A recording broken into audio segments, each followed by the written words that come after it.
Beethoven ends his set of Opus 18s with his quartet in B-flat major, Opus 18, number 6.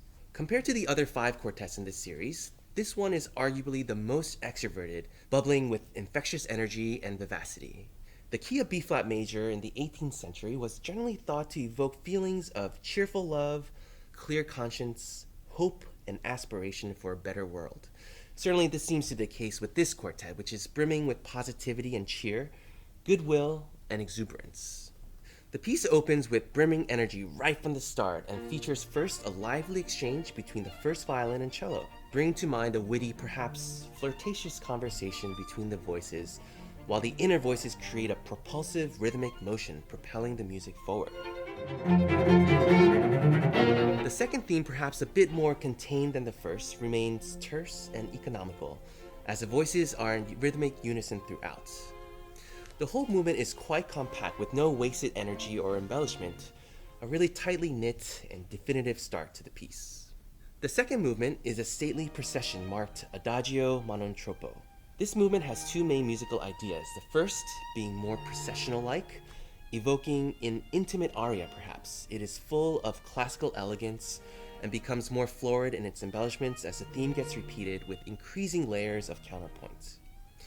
The opposing B material is in a minor key and is ghostly and sinuous, as doubtful and wondrous as the A section was quietly assured. And perhaps the most emotionally memorable moment for me comes near the end of the movement when the B material, always heard in minor, is presented briefly in C major. But instead of bursting outward, it opens inward, creating a tender moment of hushed beauty and wonder.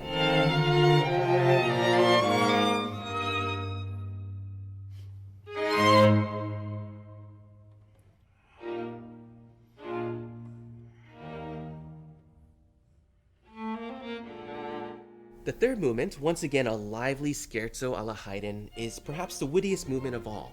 Here Beethoven plays with their sense of time. Does the piece start on the beat, off the beat? Is it in 3/4 or in 6/8? Do you divide the measures in 3 or in 2? This ambiguity creates a humorous and really delightfully off-balance feeling, one that writes itself only in the cadences at the ends of phrases.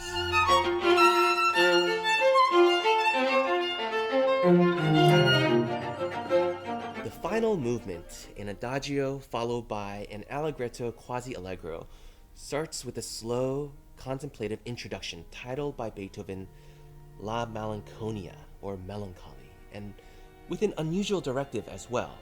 This piece must be treated with the greatest delicacy. The movement starts off as a hymn, first stated plaintively and tentatively, then with increasing levels of ardor and insistence, with the flow interrupted by gut-wrenching chords. The emotional depth of this Melancholia is a precursor to the deeper existential questions posed in his later quartets. This Melancholia section ends on an introspective question which is quickly resolved by the main body of the movement.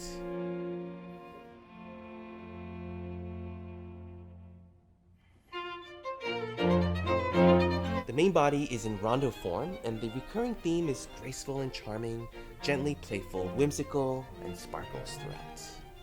Of course, in true dramatic Beethovenian form, the Melancholia material returns in the latter section of the movement, and we get the sense here that Beethoven is grappling with how to end. Should he end pensively or joyfully?